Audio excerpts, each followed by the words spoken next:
তার কারণ হচ্ছে যখন করোনার সময় মানুষকে হাঁচি তুললে নাকে কাপড় দিতে হতো, বলা হইয়াছে ওই মানুষ যখন হাঁচি তুলে এক নয় দুই নয়, আল্লাহ রাব্বুল আলামিন ওই ব্যক্তিকে ৩৬,০০০ রোগ থেকে মুক্তি দেন। জোরে বলেন সুবহানাল্লাহ।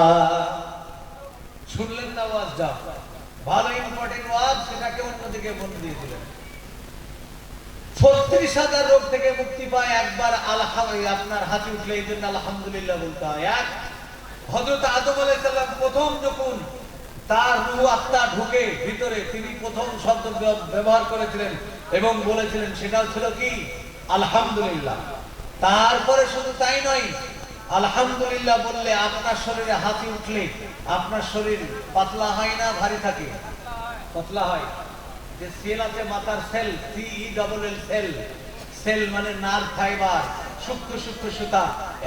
একটা মাথাতে, একটা মানুষের মাথাতে 1 মিলিয়ন হাজার নার্ভ রয়েছে।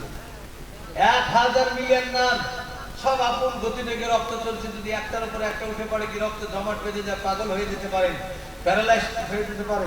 কিন্তু আল্লাহর কি কুদরত, যখনই হাঁচি তুলবেন আল্লাহ আপনাকে ফ্রেশ করে দেয়। এই জন্য আল্লাহ রাব্বুল আলামিন বলছেন, আমার শুকরিয়া আদায় করো।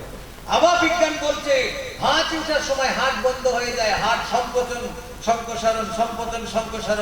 বলা হচ্ছে যখন এই কথাটা ব্যবহার করা হয়, হার্ট চলছে ইল্লাল্লাহ ইল্লাল্লাহ বলছে, হাঁচি ওঠার সময় হার্ট কয়েক সেকেন্ডের মতন বন্ধ হয়ে যায়, আবার পুনরায় চালু হয়।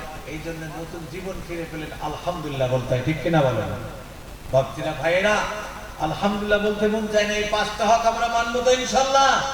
5টা হক মানবো তো?